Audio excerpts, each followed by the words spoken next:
Olá, conselheiros, conselheiras.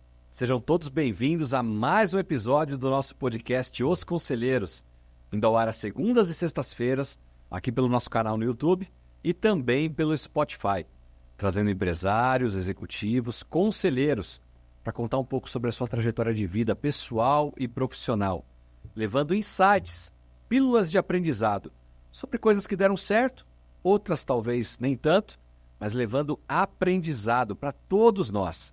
Se é a sua primeira vez aqui no nosso canal, te convido a fazer a sua inscrição, ativar o sininho, para que você seja notificado sobre outros episódios, não só do nosso podcast, sobre também outros eventos aqui da Board Academy. É um prazer tê-los conosco. Hoje aqui comigo não está a presença do meu companheiro Humberto, então eu vou ter o privilégio aí de estar conduzindo esse podcast hoje sozinho, mas com um convidado muito especial, por que não dizer um amigo, Maurício França. Ele que é um board member, ele que é coautor de um dos nossos livros aqui da Board Academy, participante ativo aqui da nossa Board Family, como diz nosso querido Udo Girlich, é também empresário, é conselheiro de empresas, mentor de startups e investidor anjo. Vamos conhecer um pouco mais sobre a história do Maurício França. Maurício, seja muito bem-vindo, prazer tê-lo aqui conosco. Obrigado, Marcelo.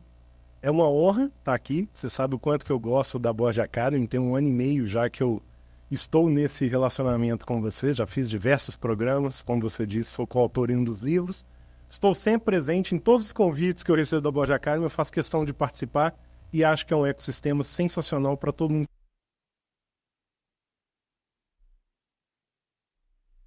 Pô, na minha apresentação aqui eu quase que eu ia esquecendo, porque é tanta atividade, empresário, conselheiro, conselheiro de empresas, mentor de startups, é tudo no plural, né? Até o de empresa depois você vai contar, porque está no plural também. Eu vou guardar essa pergunta para depois, mas eu quero saber como é que você dá conta de tudo isso. Antes de você responder essa, eu queria que você se apresentasse um pouco mais para o nosso público. Eu te conheço, as pessoas que tiveram acesso ao nosso livro Os Conselheiros, do qual você fez parte como um dos coautores, te conhecem um pouco mais, porque parte da sua história está ali, mas a ideia do nosso podcast, obviamente, é dar visibilidade, então, aos nossos convidados, para que o público em geral aqui, mais de 120 mil pessoas, possa também conhecer um pouco mais do Maurício França. Então, vamos voltar lá na sua origem. Esse sotaque me parece não ser paulista. Conta um pouco aí de onde você veio, formação inicial, até chegar, então, na foto de hoje. Legal.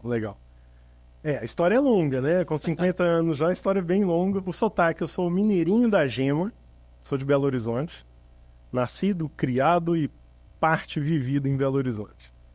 Eu nasci de uma família muito pobre, Marcelo. Eu acho assim, isso é uma parte da minha história que ela é interessante, porque mostra uma questão de superação, eu tive que ter vários momentos de pensamento estratégico na minha vida para poder fazer uma mudança mesmo do que eu tive em termos de família.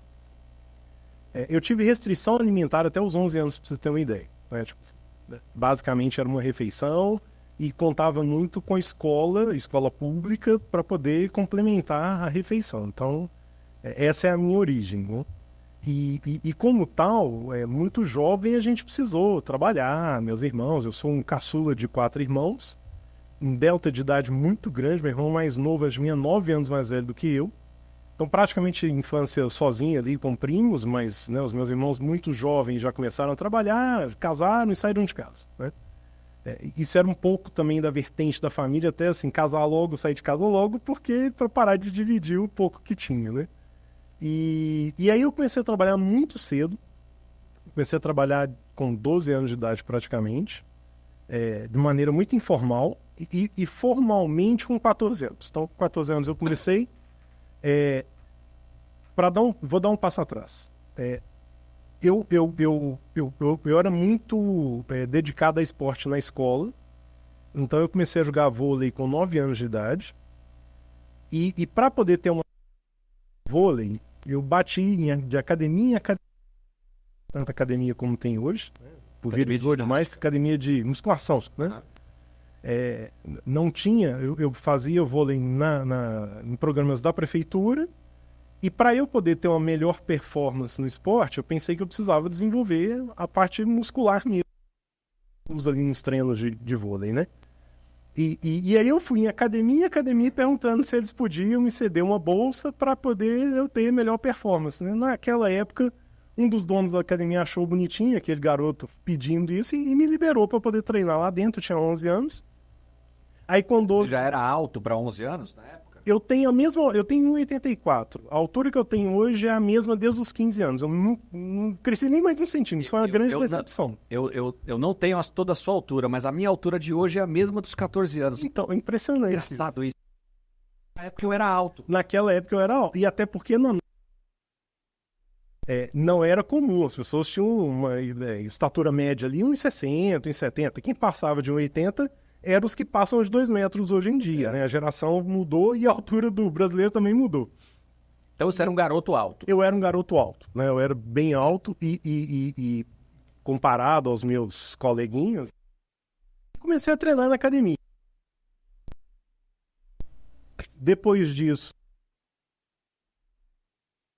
atividade para poder buscar algum recurso. Então, lavava um carro, cortava uma grama, enfim. E aí, com 14 anos, nesta mesma academia, dos 13 aos 4, durante um ano inteiro, esse dono da academia me colocou para fazer diversos cursos de instrutor de musculação. É uma profissão que não existe.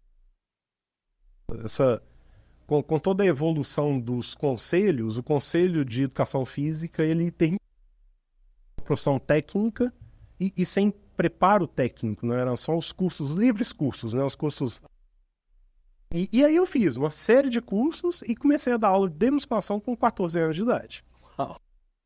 Eu treinava o dia inteiro, dava aula de sábado e estudava no outro horário. Então lá atrás eu já tinha meu dia completamente ocupado em multitarefa. Segui nessa linha, então ali eu comecei a ter o meu próprio recurso. Com mais ou menos 17 anos eu queria aumentar a minha renda, porque eu precisava fazer faculdade. E também naquela época o ensino era muito caro, né? Para entrar em universidades, a gente diferente dos vestibulares. Hoje em dia, antigamente, o vestibular ele fazia uma seleção verdadeira, né? E aí eu tinha que juntar um recurso para poder fazer o tal do cursinho pré-vestibular para poder passar no vestibular. Comecei a dar festas. Comecei a dar festas no final de semana para poder complementar a renda. Então, trabalhava de segunda a sábado na academia, estudava de segunda a sexta, treinava e sábado e domingo eu dava festas para poder ter mais renda.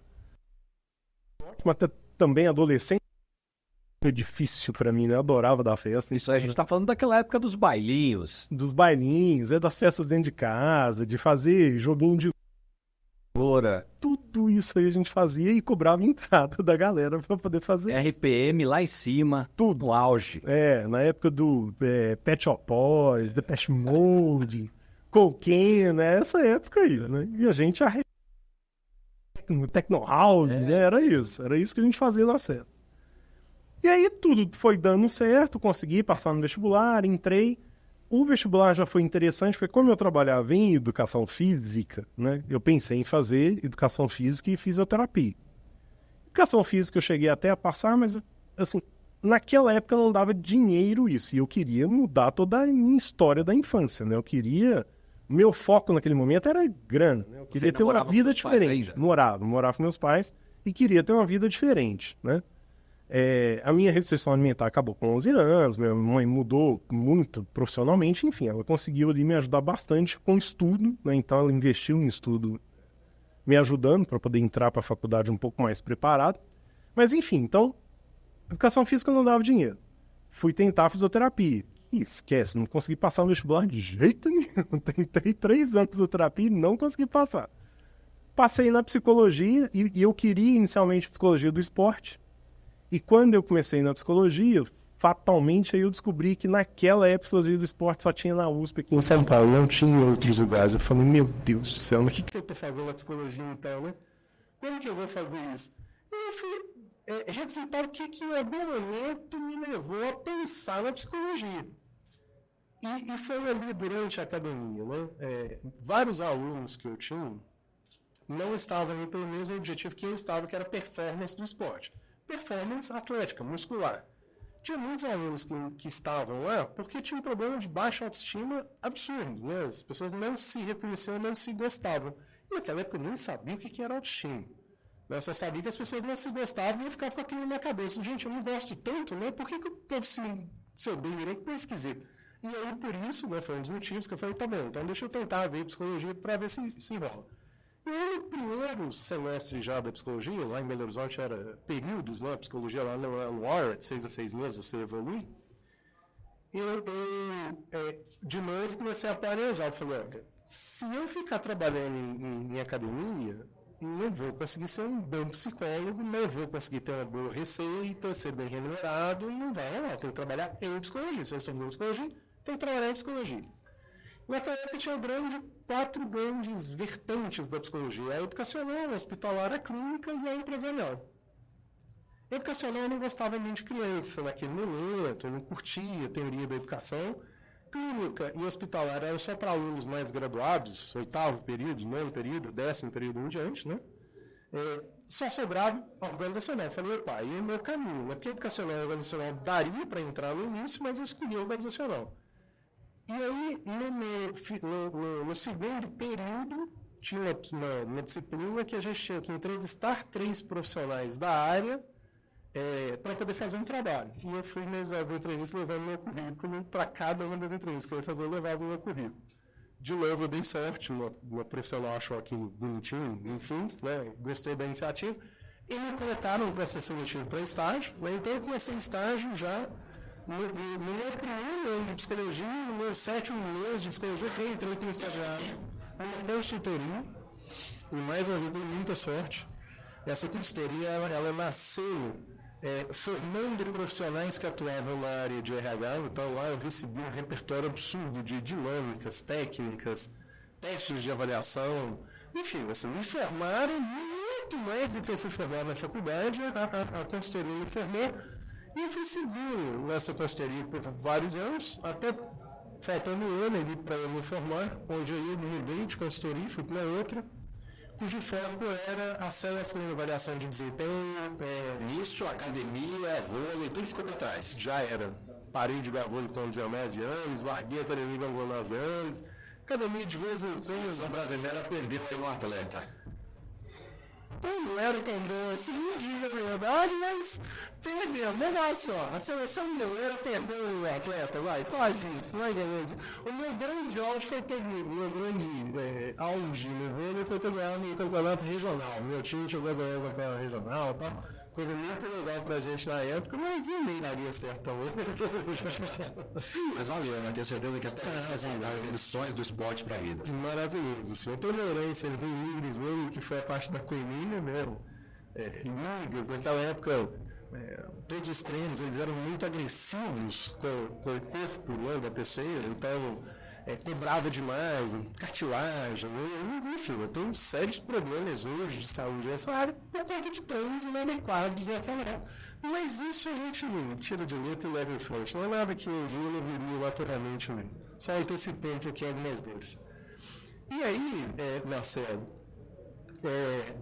por que eu fui para aquela outra consultoria? Porque aquela outra consultoria, ela trabalhava muito com Assessment Center. Sabe o que é Assessment Center, Marcelo? Não, com essa expressão não. É um processo estruturado de avaliação de um talento dentro da organização, olhando para ver a progressão de carreira que ele pode ter dentro daquela organização. Então, é um processo que a gente usa diante de sucessores, de talentos, para poder validar a progressão dele dentro da empresa.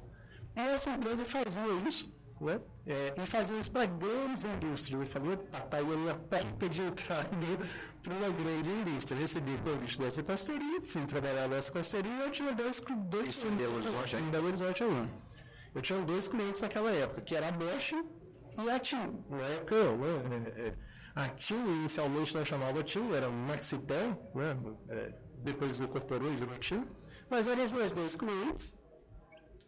E aí, a partir de Belo Horizonte, eu atendi a Bosch América Latina e atendi a TIM Brasil. E dito e feito, né? Aquilo que eu planejei deu certo, a Bosch acabou me convidando para poder assumir uma cadeira, porque o que a gente fazia? A Bosch fazia avaliação dos talentos.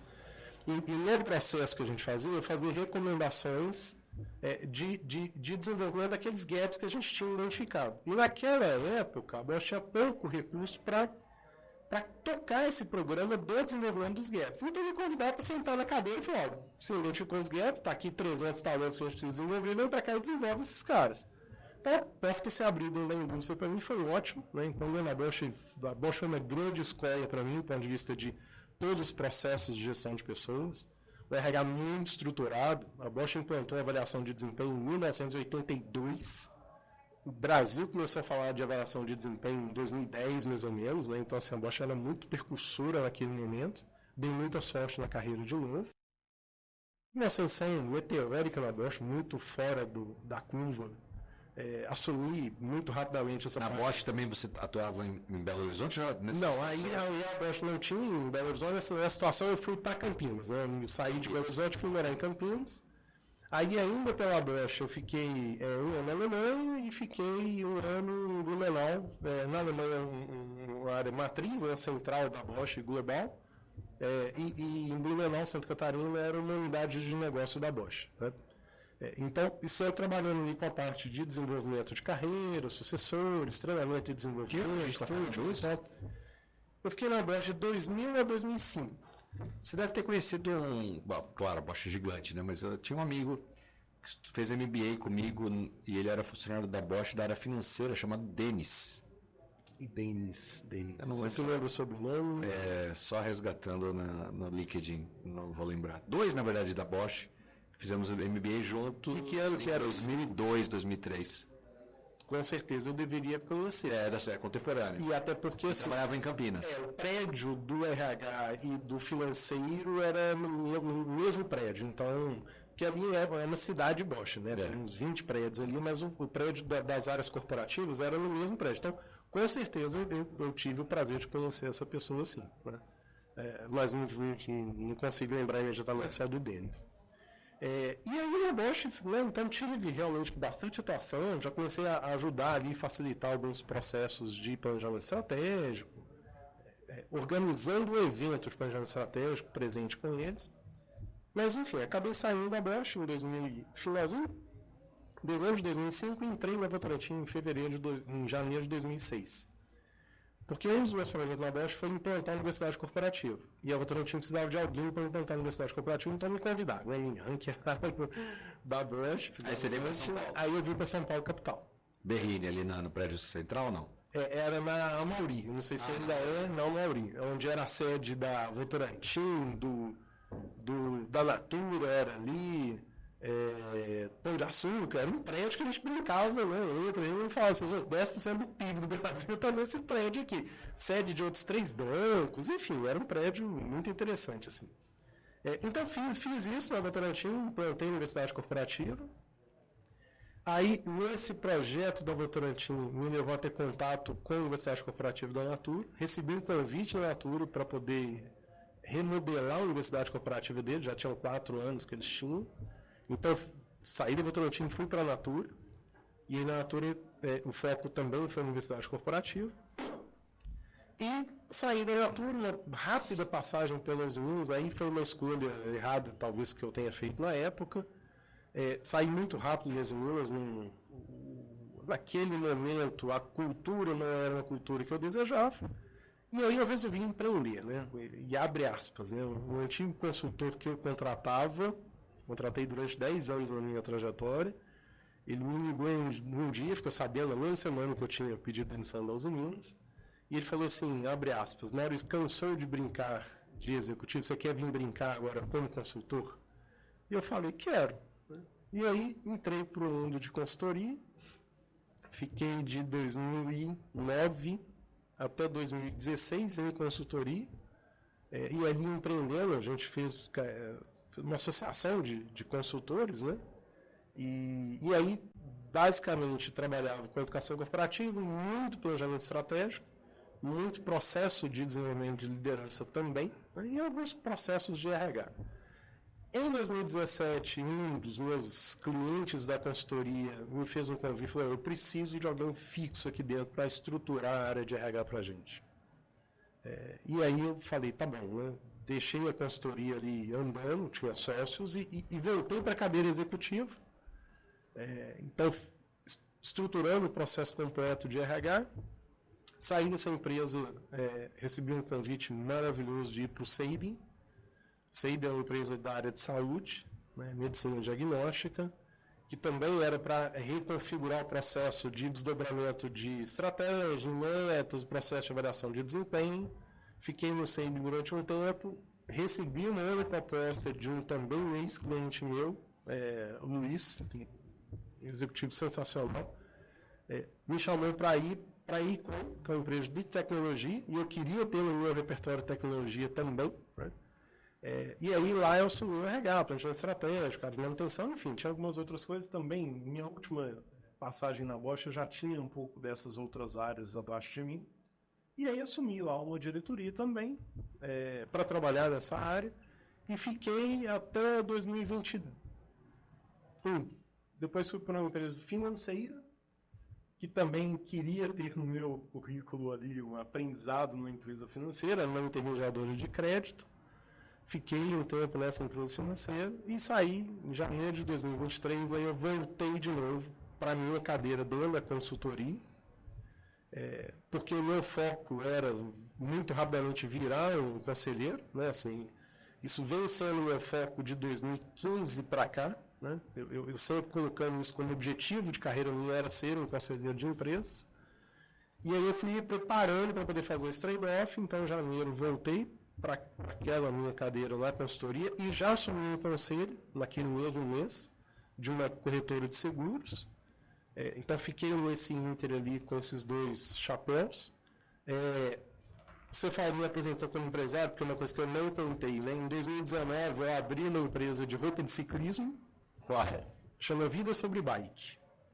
Então, basicamente é isso, é roupa para alta performance de ciclismo. Assim, você fabrica? Fábrica, né? E não importa? Não é assim. Como é que funciona esse segmento? Normalmente as fábricas, você pode ter a fábrica própria, você pode terceirizar a produção. Eu optei por terceirizar a produção. Então, eu sou proprietário do design, da lógica da roupa, da tecnologia que vai ser utilizada na roupa, e a produção é terceirizada. Então está assim até hoje. É um negócio que veio muito forte e me deu muita felicidade, inclusive até a felicidade financeira, até mais ou menos 2022. Aí explodiu a entrada dos chineses aqui, trazendo direto via importação. As minhas peças todas estão pirateadas numa dessas marketplaces conhecidas por aí, eu prefiro nem falar o nome agora. Totalmente prateados, então assim, as minhas fotos, as minhas peças, as minhas modelos estão lá, e eles vendem por um preço que eu não consigo nem produzir naquele preço, só para você ter uma ideia. Então, obviamente, e é claro que assim, eu comprei uma peça para ver, a qualidade é como se você estivesse comparando uma Ferrari com um Fusca completamente amassado, deteriorado e podre dentro de um ferro velho, né? Não tem comparação, mas enfim, o consumidor vai lá, vê a carinha, que a carinha é minha, compra, recebo várias reclamações, eu comprei esse produto, o produto não passa, você não comprou, não é nosso, você comprou num lugar que não é nosso, então sinto muito, né? Dá pra você comprar o produto original, não um produto falsificado. Lógico. Mas então, tem isso, né? Esse negócio vem em paralelo. Seria o fruto de uma paixão por esse esporte? Eu pedalei na adolescência com, hoje em dia, chamado de BMX, né? Naquela época chamado de bicicross, né? Sim. Então eu pedalei dos 12 aos 15 anos, mais ou menos, competição, e aí eu não era bem, porque eu ganhava várias provas e tal. E eu voltei a pedalar em 2015. Estava com processo de saúde muito ruim, eu precisava melhorar minha qualidade de vida. Falei, vou escolher bike, né? Porque bike tem pouco atrito, não tem pressão sobre coluna e tal, então eu comecei a pedalar muito. E as roupas eram roupas muito inadequadas, eram roupas muito focadas em academia, assim, era o mesmo tecido de academia, e para ciclismo não funciona assim, né? É um outro tipo de esporte. Falei, gente, essas roupas não prestam. Eu preciso desenvolver uma roupa que preste, porque eu quero continuar pedalando. Então, a minha ideia inicialmente, Marcelo, foi fazer porque era pra mim, só que aí o pessoal gostar, antes de comprar, eu falei, eu comprei, produzi, né? E aí falei, pô, vamos fazer. Aí eu montei a marca e falei, tá bom, vou atender o mercado. E comecei a atender o mercado. Legal. Aí hoje, né, hoje tem várias marcas de qualidade, vários grupos de qualidade, então o mercado está muito bem atendido, né?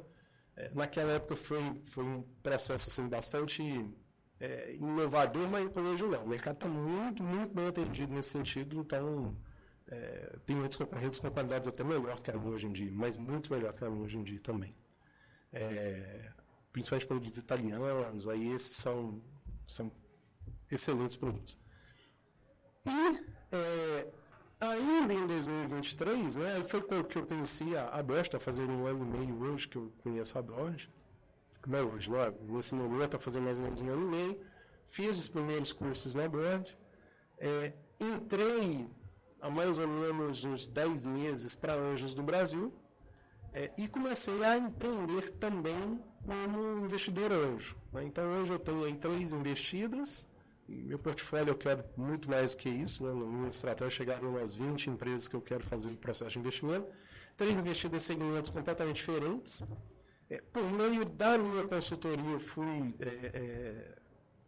os empresários me convidaram para poder ir para a sociedade numa outra empresa. Essa empresa é muito legal, chama Conceito Online. A Conceito Online ela é focada, nós somos focados em produtos de saúde feminina ou saúde sanitária biodegradável. Então é uma coisa muito inovadora. Nós temos um carro-chefe chamado DUF. DUF é direcionador de urina feminino, para mulher poder fazer pipi de pé, né?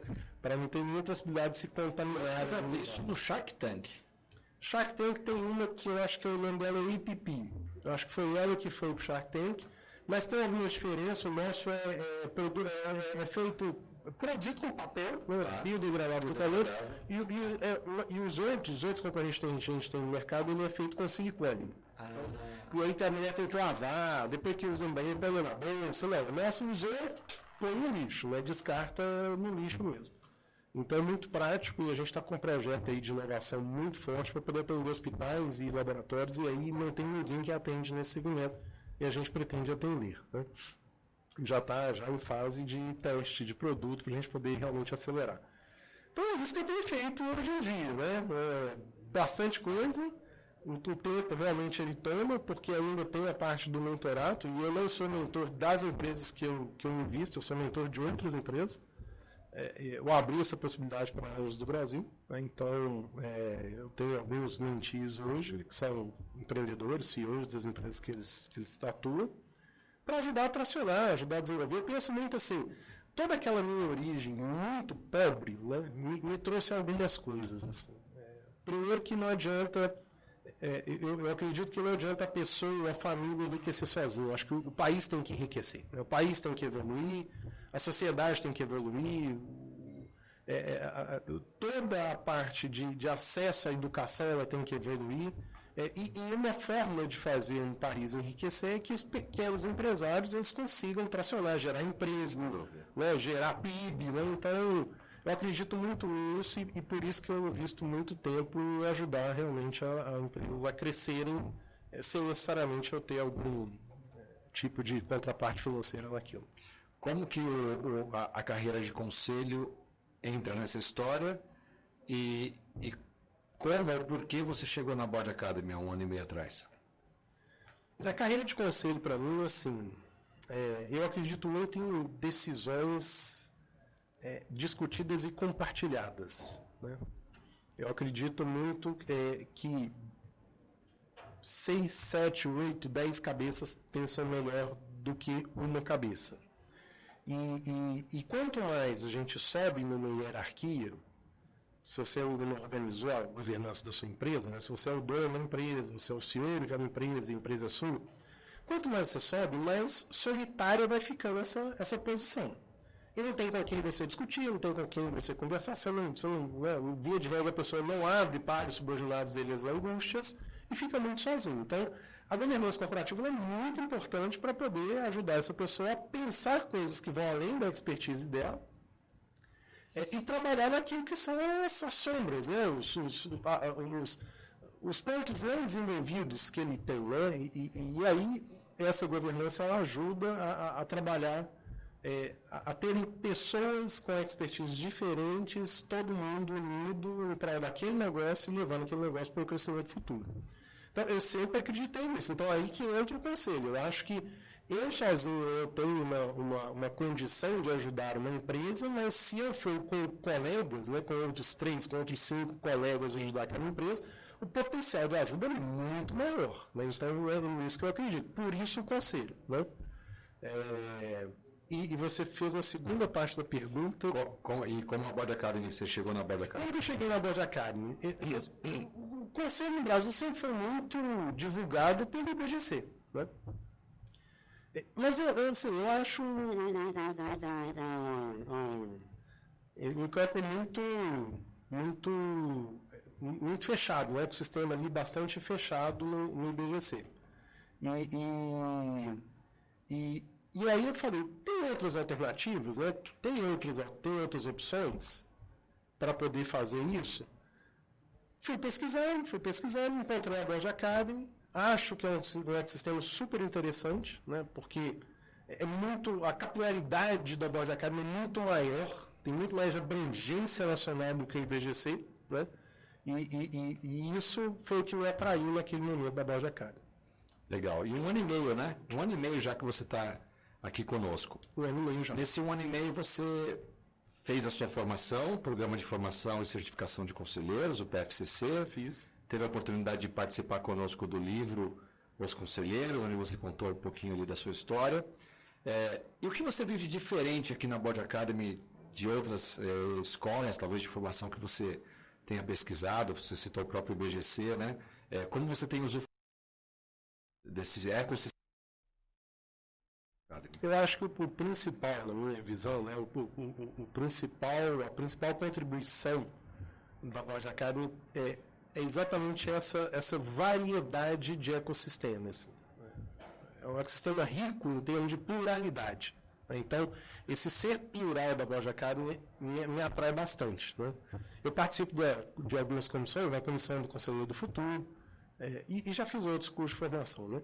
Mas quando a gente vai, por exemplo, para a Comissão do Conselheiro do Futuro, lá dentro você tem empresário, lá dentro você tem professor, lá dentro você tem profissional da área de saúde, lá dentro você tem profissional da área financeira, lá dentro tem o Maurício. Né? Então, assim, em todos os eventos que eu tenho a oportunidade de estar dentro da Board Academy, essa pluralidade de segmentos oriundos das pessoas, a pluralidade de formação acadêmica, a pluralidade de modelos mentais, eu acho que isso é muito rico, né? Porque essa diversidade eu acho que traz enriquece bastante o discurso, enriquece bastante o diálogo, as discussões, o aprofundamento de temas. Eu acho que isso é um diferencial, sim. Né? Legal.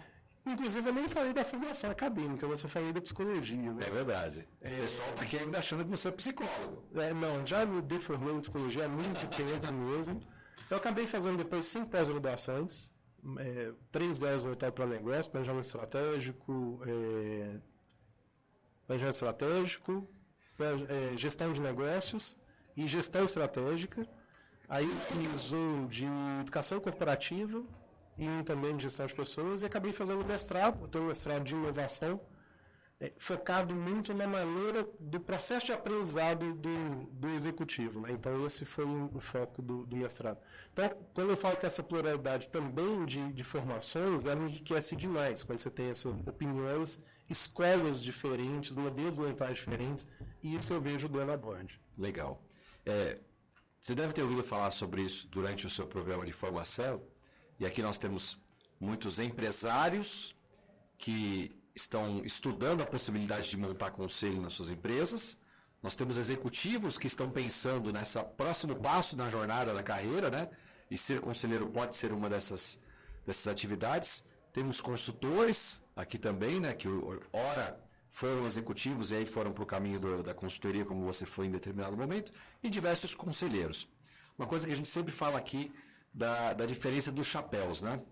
Então, ora, como executivo, você está ali na execução. Você manda, você decide, você tem responsabilidades. E no chapéu do conselheiro isso é diferente. Então, tem que haver uma mudança de mindset na hora de trocar esse chapéu. A pergunta para você é como você primeiro foi do chapéu executivo para o de consultor, e de consultor você tem vindo para de conselheiro, mas não deixando de lado o consultor. Como é isso? Como dividir muito bem até onde vai o seu papel enquanto consultor do papel como conselheiro, ou até mesmo mentor, né? E é um exercício, Marcelo, porque além disso eu mantenho o papel do empresário. Exato. Que é decisor, né? Que ali eu dou a canetada assim na mão e pronto, né? Eu acho que no meu caso especificamente, eu tenho a sorte de ter muita flexibilidade mental mesmo, assim. Eu tenho uma boa habilidade para poder desligar um chapéu, plugar no outro e ir executando, para não confundir os papéis, mas por conta disso, de flexibilidade mental, né? Porque e essa distinção ela é muito importante para as pessoas estarem cientes disso, né? Porque o empresário é isso, ele é obrigado a tomar decisões, né? Qualquer que seja a decisão, ele tem que tomar, ele não pode ficar. Quanto mais ele posterga qualquer que seja a decisão, ele está colocando em risco a evolução do negócio. Sim. Né? O consultor, ele tem que entrar com respostas, né? Ele tem que chegar com uma solução, ele tem que chegar te tirando do sufoco, ele tem que trazer algo que você não consegue desenvolver internamente. Para resolver um problema, né? Exatamente, ele contrata para resolver um problema e implementar uma coisa que a empresa não tem ainda, né? Então, que não tem repertório para aquilo, ele vai e põe, né? E o conselheiro, ele precisa aconselhar, né? Ele precisa trazer luz para onde está a penumbra, ele precisa convidar a pessoa a pensar numa outra ótica, pensar do outro lado da mesa, ter uma outra percepção sobre aquele assunto. Temas variados, porque cada mês pode ser uma história distinta. Completamente diferente. E aí, por isso, o colegiado ele também é importante, né? Porque o consultor ele tem sempre um risco presente no ouvidinho dele, que é ele permanecer naquilo que ele é muito bom, né? Ele usar isso como sendo uma âncora para usar aconselhamentos dele. Que não dá para separar a sua história de vida e o seu aprendizado como executivo daquilo que você está aconselhando, né? Mesmo sabendo que é só um conselho. A pessoa pode implementar, pode não implementar. O seu conselho pode ser na totalidade, pode ser parcial, né? Mas é muito importante a pluralidade, porque você precisa escutar outros estão trazendo outra vertente. Então, essa riqueza de aconselhamento é importante. Mas se manter no papel de conselheiro, até para não deixar também, eu preciso impedir que esse empresário, né, que essa empresa, de forma geral, tome uma decisão errada. Por quê? Porque dependendo de ter uma decisão errada, faz parte do processo de aprendizagem daquela empresa. Então ele também não pode se colocar nesse papel de ser guardião. Né? Ele é conselheiro, ele não é guardião das boas práticas, guardião do sucesso. Né? Então, também é um risco que a gente, como conselheiro, tem que correr. Você pode ter certeza, muitas vezes, você tem certeza que a empresa vai quebrar a cara. Mas deixar ela quebrar a cara, lógico, medindo o risco daquilo, né? É importante para o processo de aprendizagem. Eu costumo dizer o seguinte, o conselheiro, no nosso caso consultivo, ele aconselha, ele dá boas opiniões, recomendações, faz perguntas para que o empresário possa trazer as respostas, refletir, mas no final do dia é o empresário que vai executar. Exato. E é o executivo, o empresário, que vai pagar o preço também pelas suas decisões. Perfeito. Claro que a gente está olhando sempre para as melhores práticas e quer o bem maior da empresa. Mas como que vai executar o outro, e talvez ele tome uma decisão diferente daquela que eu recomendei, pode ser que as coisas não saiam como eu gostaria. E às vezes eu tenho que estar preparado enquanto conselheiro para a frustração. Eu falei que ia bater na parede, ele foi lá e bateu na parede, eu não acredito. Mas gerou aprendizado. Gerou aprendizado. E você não pode usar isso na próxima reunião. Não. Eu te disse que você ia bater com a cara na parede. Você não me ouviu, você bateu. Da próxima vez você não ouve. Não pode fazer isso? Não pode. É a criança, né, que não coloca o dedo aí que vai levar choque. Vai lá e coloca. Você não precisa mais falar, ela já sabe que dá choque. Que deu choque. Né? Exatamente. Muito bom. E me diz uma coisa, Maurício. Diante de tudo que você faz hoje, né? E de novo, falando aqui para os executivos que estão nos assistindo e que estão pensando nessa carreira de conselheiro como uma opção. Tem tantas outras. Ele pode viver de rendas, ele pode ser professor, ou consultor, enfim, qualquer outra atividade. Conselheiro é uma delas, que pode, de repente, estar batendo ao coração dele e falando, pô, o caminho pode ser por aqui. qual a sua recomendação para esses executivos que ainda estão na ativa e que estão pensando na carreira de conselheiro?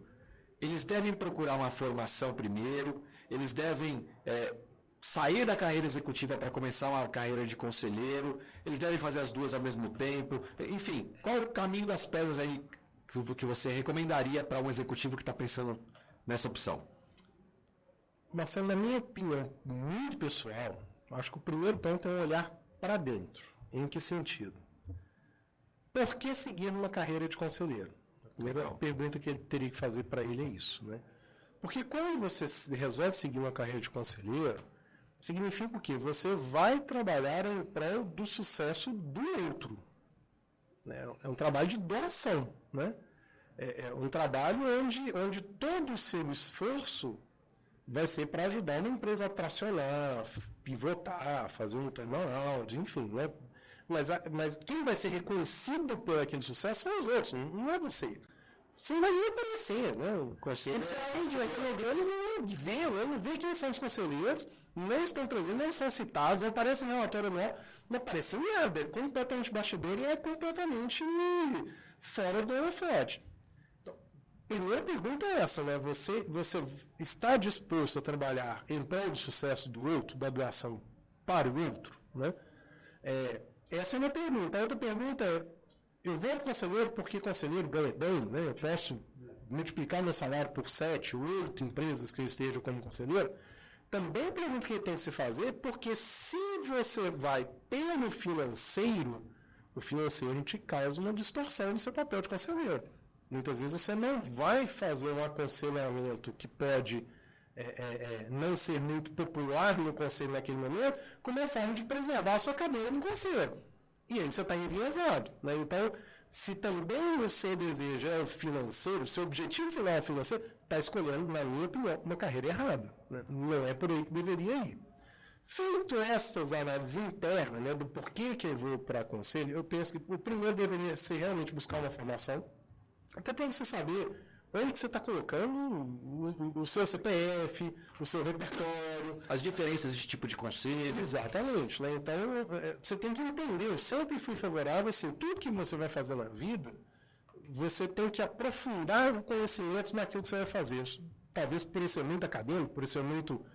tudo que eu fiz foi planejado, né? Então eu acho que a pessoa ela precisa se formar, ela precisa adquirir conhecimento para poder ir naquela linha. Adquirir um conhecimento, ter abertura, e começa a experimentar mesmo. Começa a ir para os conselhos, aquele tipo de conselho que interessa, que é o que você falou, tem conselho fiscal, tem conselho de administração, conselho consultivo, nós estamos falando aqui muito foco no conselho consultivo. Dentro de cada um deles, tem a familiar, a de grande porte, a startup, a ONG, tem de tudo também. Exatamente. E você tem, na governança, você tem as outras mecanismos que suportam o conselho, que são os comitês, né?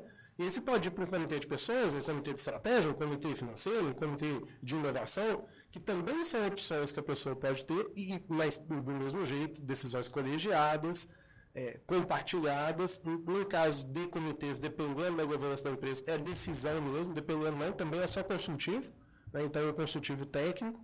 Enfim, então eu acho que ele tem que se preparar muito e depois de se preparar, aí ele precisa experimentar, começar a participar, dar cara no mundo. Oi, quero ser conselheiro, tem uma vaguinha aí, me leva para aí.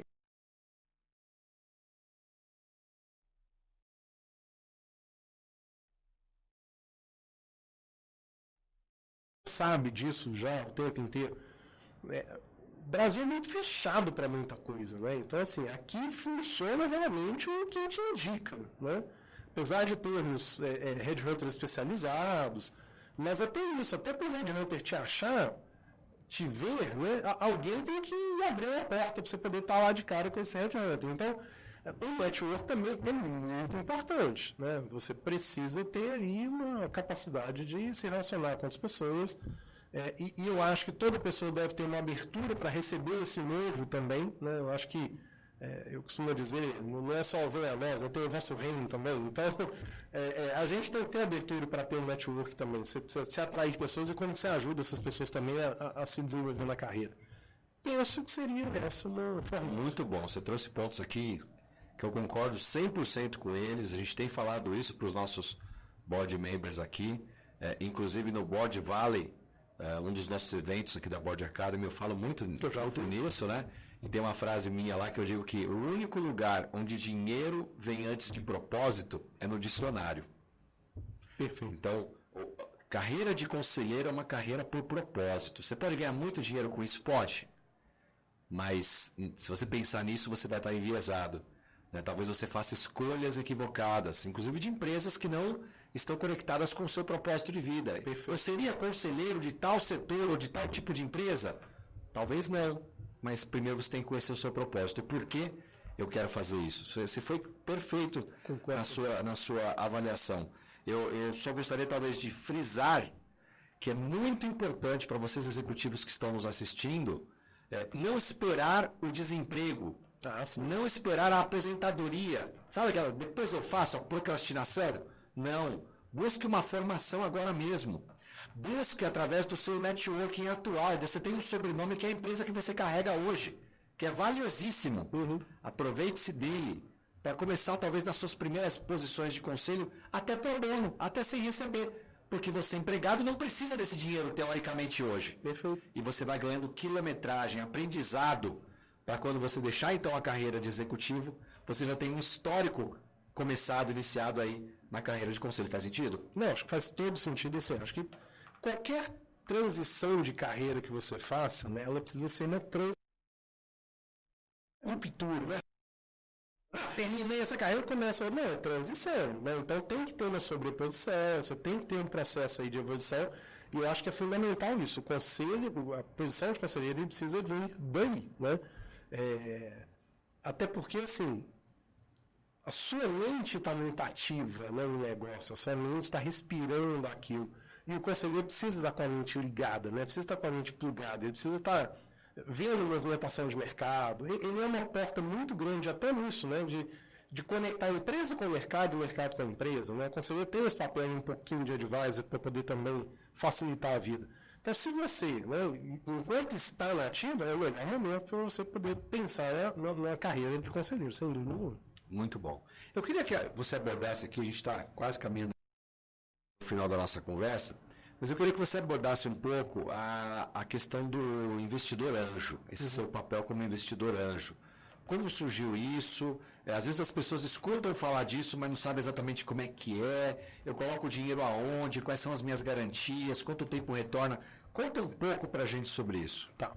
Bom, investidor anjo é um investimento de risco, isso todo mundo precisa ter ciência disso, né? Porque muitas empresas, ao longo do tempo de vida dela, fracassam. A gente sabe, não vou lembrar de percentuais de pesquisa, mas 70% das empresas já fracassam no primeiro ano, depois entre os 80% no terceiro ano, enfim. Então, o investidor anjo, a gente precisa ter essa clareza. É um investimento de risco, ele não pode colocar lá aquilo que é o saving dele, né, a reserva familiar dele, não pode ir para investimento anjo. É o que a percentual que ele colocaria como investimento de risco, Windows, né? Então, aí ele põe esse investimento lá. De novo, a questão do propósito. Por que ser um investidor anjo? O que faz o investidor anjo? O investidor anjo pega uma empresa que precisa basicamente de duas coisas. Ela precisa do money, né? Só que ela precisa do smart, ela precisa da mente da pessoa para poder ajudá-la. Então, o investidor anjo, ele vai ajudar uma empresa a se estabelecer e conseguir crescer, evoluir, né? E com isso gerar riqueza, gerar empregos, conseguir dar certo no mercado. Então, o principal propósito do investidor anjo é isso, ele saber que ele vai contribuir financeiramente com aquela empresa, ele vai ajudar a ter um fôlego de caixa inicial naquela empresa, mas ele também precisa investir com o smart, ele precisa investir com a mente, ele com a formação não se torna um acionista, um cotista daquela empresa. Ele se torna um cotista não no contrato social. Né? O investidor anjo ele é feito uma reserva do contrato social, é o que a gente chama de valorização no equity. Né? Então, assim, existem basicamente três formas. Né? Em algum momento, a empresa vai fechar o investimento anjo e vai devolver aquele valor. A empresa valia 10 milhões no início, agora vale 100 milhões, então teve uma valorização do equity. Você colocou 1 milhão no início, você vai receber 10 milhões no final. Né? Então, você tem uma parte ali que é uma possibilidade, a empresa fechar o investimento e ela fazer o pagamento do equity para aqueles que participaram. Uma segunda possibilidade é, agora, esses vêm para dentro do negócio, né? Então, eles vêm para o contrato social, se tornam sócios efetivamente dentro da empresa.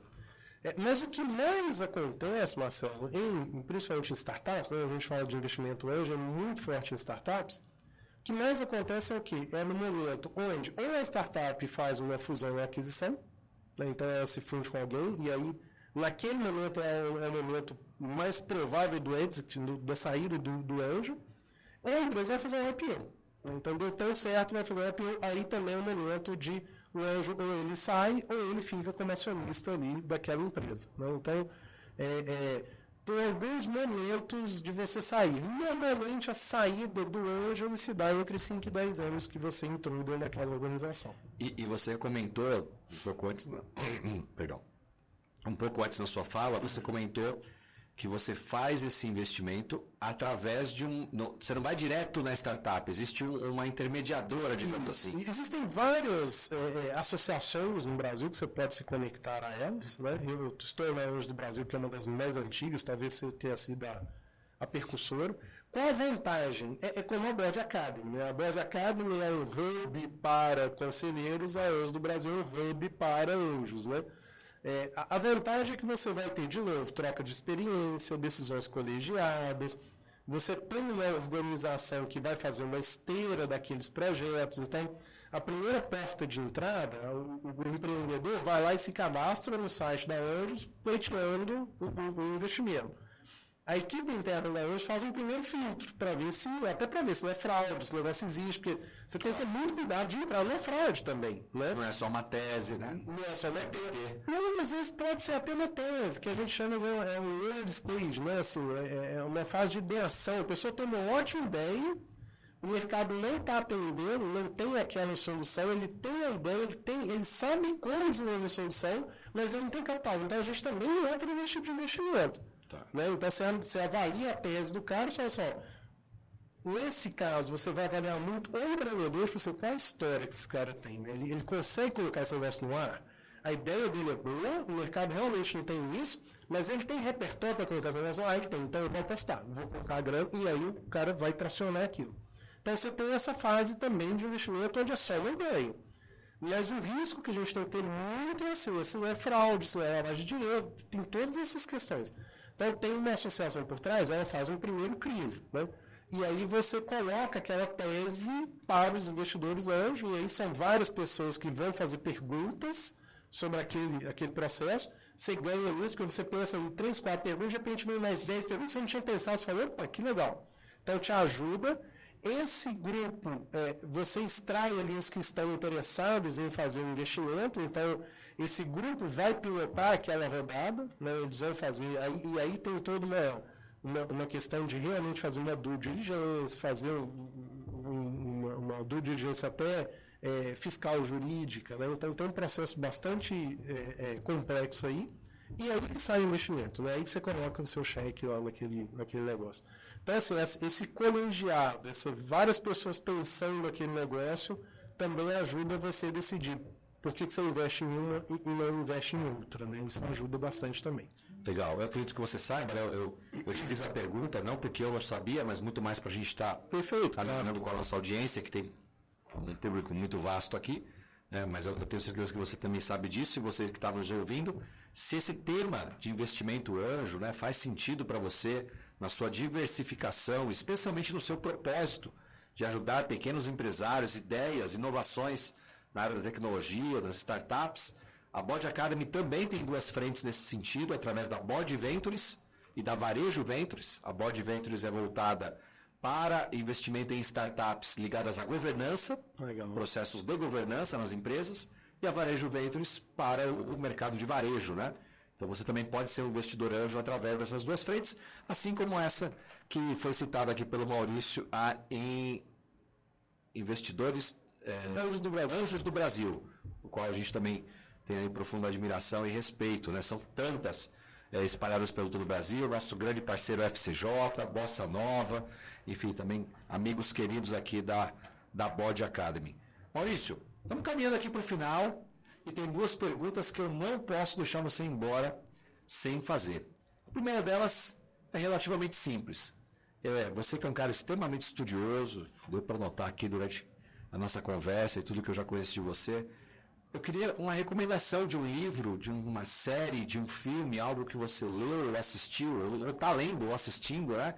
Em qualquer que seja o âmbito, não precisa ser necessariamente no âmbito da governança, dos conselhos, mas que você gostaria de deixar como recomendação aqui para os nossos telespectadores, e depois eu faço a outra pergunta, que é um pouquinho mais complexa. No âmbito da governança, tem 2 livros que eu gosto muito, são do mesmo autor, com certeza você já leu, Feitas para Durar e Feitas para Vencer. Eu acho esses 2 livros, para qualquer empreendedor, ele deveria ler esses livros.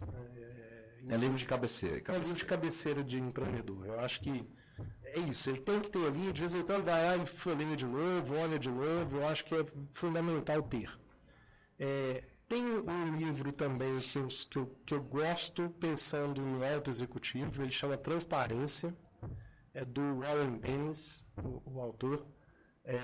Também gosto muito porque ele fala deste modelo mental de como você fazer uma gestão de uma maneira usando valores positivos, né, valores corretos, né, assim, considerando respeito, confiança com as demais pessoas. Então eu também curto muito esse livro. E filmes, eu acho que tem filmes, eu gosto muito de filmes que são baseados em fatos reais e ajudam a pessoa a refletir sobre a liderança dela, né?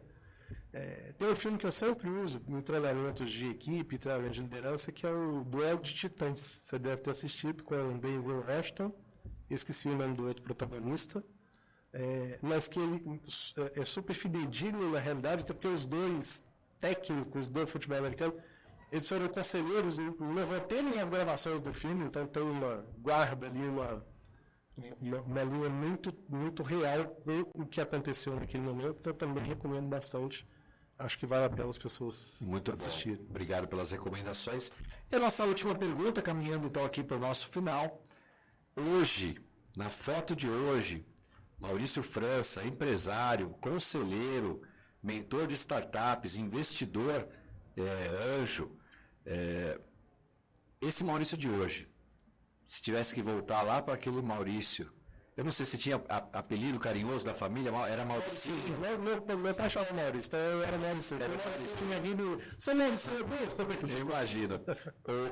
O Mauricinho ali, eu não sei se o Mauricinho dos 12 anos de idade que começou a fazer ali algumas atividades, ou o Mauricinho já prestes a entrar na faculdade, mas qualquer um dos 2, aquele que você se sentir mais confortável. Se o Maurício de hoje tivesse que voltar lá atrás e dar um conselho para aquele Maurício, que conselho seria esse? Essa é uma pergunta tão difícil para responder, porque eu sempre penso assim, né? O que o Maurício de hoje quer falar para o Maurício da manhã, né? Eu nunca pensei do de ontem falando para o de hoje, né? Eu acho que eu nunca fui de me arrepender de decisões tomadas, né? E nunca também decisões intempestivamente, assim. Mas talvez o Maurício de ontem aconselharia... Não, o Maurício de hoje... talvez você aconselhando o de ontem. Isso. Talvez o Maurício de hoje aconselharia o de ontem algumas decisões serem muito mais ponderadas do que foram na época, assim. Porque teve ponderação, mas também teve paixão. Toda vez que você fica ali... Pelo menos na minha percepção, quando a paixão está mais alta ainda do que a ponderação, a possibilidade de ser um fracasso é 50% de um, 50% para outro, né? Então, e quando você tem muita ponderação, você vai diminuindo o risco, você vai mitigando o risco. Então, eu acho que o de hoje falaria para o de ontem, seja mais razão do que emoção. Do que emoção, isso, acho que sim. Muito bem, muito bem. É isso aí. Muito obrigado, Maurício, pela presença, bate-papo incrível, parabéns pela trajetória, pela carreira e desejo muito sucesso a você. Nós aqui, em nome da Board Academy, sabe que a gente tem um carinho muito especial por você. Você faz parte dessa Board Family, que é a expressão cunhada pelo nosso querido Dudu Guilherme, né? Nosso ecossistema aqui de conselheiros. Então, conte conosco para qualquer iniciativa, qualquer necessidade que você tenha. Você é um board member muito querido por nós. Não, já conto. Muito obrigado pela presença, obrigado pela audiência. Obrigado, Marcelo. O convite é muito legal. É muito legal poder compartilhar esses momentos, né? E é legal essa troca, porque você faz perguntas, né? As perguntas que deixam a gente ali. Realmente tira da cartola, né? Eu tiro o meu cartão para poder responder. Obrigado pelo momento, foi maravilhoso estar aqui com vocês. E assistam e participem bastante das questões da Board Academy, porque tem realmente um ecossistema muito rico aqui para a aprendizagem de todos nós. Muito obrigado. A você que nos assistiu, a você que nos ouviu pelo Spotify, muito obrigado pela sua participação aqui conosco.